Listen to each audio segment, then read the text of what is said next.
The Walking Dead City 2. sezon, diziyi yeniden rayına oturtan heyecan verici bir bölümle geri dönüyor. The Walking Dead spin-off'unun 3. bölümünde bazı ilginç unsurlar olsa da, sezonun en yavaş girişi olduğunu ve heyecanımı azalttığını hissetmekten kendimi alamadım. Elbette, zombi kıyametinde Central Park'ın kullanımı görmek güzeldi, ancak orada yaşayan grup umduğum kadar ilginç değildi. Bununla birlikte, Hershel ve Dama'nın ilişkisine derinlemesine dalmak hoşuma gitti, her ne kadar temposu düşük olsa da.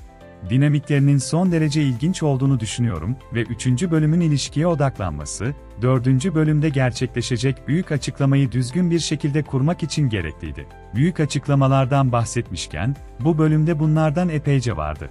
The Walking Dead City zombi kıyametine yaklaşırken sık sık yeni yollar buluyor ve bölümün yürüyenler arasındaki heyecan verici gladyatör benzeri dövüşü bu yaklaşıma tam olarak uyuyor. Bruegel'le olan buluşma heyecanlı anlara, olay örgüsünde dönüm noktalarına ve herkesin beklediği kavuşmaya yol açtı. The Walking Dead City Negan ve Maggie'yi yeniden buluşturuyor.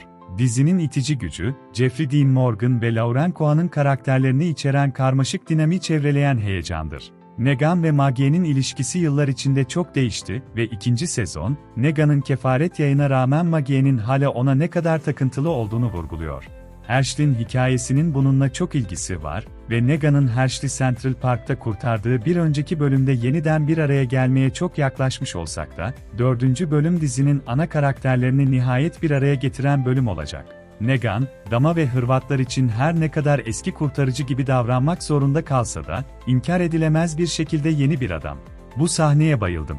Negan ve Maggie kesinlikle arkadaş değiller ve asla da olmamalılar çünkü Glenn'in The Walking Dead 7. sezondaki ölümü Maggie için de bizim için olduğu kadar acı verici.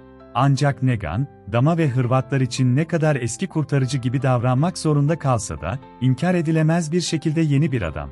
Maggie ve Negan'ın yeniden bir araya gelişi de bunun üzerine kurulu, antin kahraman Maggie'yi Dama ona ulaşmadan önce uzaklaşmaya çağırıyor. Bunu yaparken Maggie'ye iki şekilde yardım ediyor. 3. bölüm, ne yazık ki Hershey'nin Dama ile olan bağlantısı nedeniyle nasıl güvenilmez olduğunu gösterdi. Kili bu bölümde gizlice buluştu ve Hershey bunu annesine söylememeye karar verdi. Ancak Maggie, Negan tarafından Hershey'le güvenilemeyeceği konusunda uyarılmıştı çünkü Dama onu ele geçirmişti. Ayrıca Negan'ın Maggie'ye kötü adamlığa geri dönmediğini ama Dama'nın ailesini tehdit ettiğini söylemesi de hoşuma gitti. Maggie'nin bu açıklamaya verdiği tepki, ona sempati duyduğu için cesaret vericiydi. Negan'ın Maggie'nin kaçışı için dikkat dağıtıcı bir unsur yaratması güzel bir eklemeydi. Yürüyenler arasındaki acımasız gladyatör dövüşü Bruegel ile buluşmayı şok edici bir sona getirdi. Negan ve Maggie'nin buluşması bölümün en sevdiğim anı olabilir, ancak kesinlikle bölümün tek heyecan verici kısmı değildi. Bölüm 4'ün ana hikayesi Dama, Hırvat, Negan ve adamlarının Bruegel'in evine, Metropolitan Sanat Müzesi'ne, Yeni Babil Federasyonu'na karşı davalarına katılmasını sağlamak için gelmeleri etrafında dönüyordu. 2. sezon premierinde onunla tanıştığımız andan itibaren Bruegel'in Negan'la bazı benzerlikleri olduğunu biliyordum. O da mizahı ve çekici kişiliğini kullanarak insanların hiç beklemedikleri anda bazı alçakça planları hayata geçiriyor. Bruegel'in acımasız kişiliği bu bölümde ortaya çıktı. Kim Coates ve Jeffrey Dean Morgan'ı 4. bölümde birlikte ekrana gelirken görmek çok keyifliydi. The Walking Dead'in favorilerinin hikayelerini sürdürmeyi ne kadar sevsem de, heyecan verici yeni karakterleri ve kahramanlarımızın yeni ortamlarda onlara nasıl tepki verdiğini görmek spin-off'ları bu kadar ilginç kılan şey. Hırvat'ın Bruegel'in, Mega Valkyrie'nin tüm arena dövüşlerini kazanabilmesi için ile yaptığına dair şüphesini desteklerken, Dead City'nin neyi ortaya çıkaracağını ancak olayların gerçekleşmesine yakın fark ettiğimi itiraf etmeliyim. Bruegel'in acımasız kişiliği bu bölümde ortaya çıktı.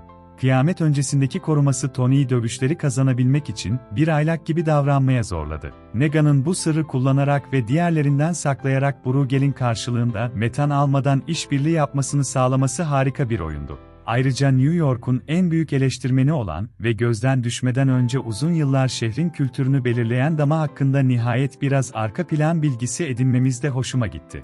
Hikaye kaynama noktasına gelmeye başladı ve bundan sonra olacaklar için heyecanlıyım. The Walking Dead City 2. sezon bölümleri her hafta pazar günü AMC ve AMC kanallarında yayınlanıyor.